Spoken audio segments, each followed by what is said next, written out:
Scott asks, can scoliosis come back after surgery?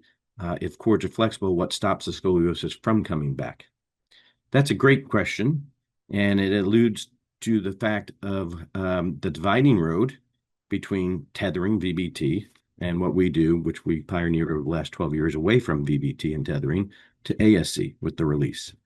So scoliosis is a structural situation, and it has contractures, which kind of keep feeding the curve, and you can only unbend so much because of these contractures on the surface of the spine and in the discs. So if you take an approach like VBT, which is just putting a cord in after you have your anchors and you're forcing the curve over, you're relying on the cord to hold that. And if the cord breaks, which it's a material and it eventually will, the curve rebounds. And so the scoliosis can come back. Well, how big a number is that? Like if you do 100 VBT surgeries, how many can come back? Well, now after multiple years of different groups of people doing VBT and tethering as opposed to the ASC, it's a 40% failure rate almost. So out of 100 patients that have a VBT, up to 40% will have a recurrence of their curve.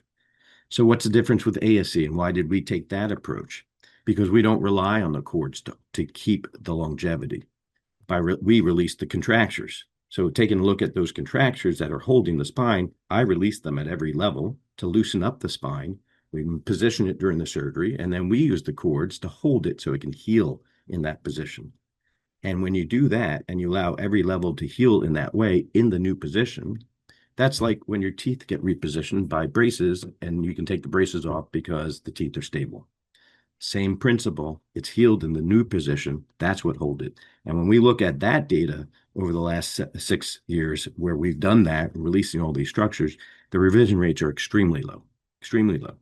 And I would say very confidently in my practice, in my hands, there's no question that ASC with the releases is significantly better than metal rod surgery and doesn't even compare to VBT, which is multiple generations behind.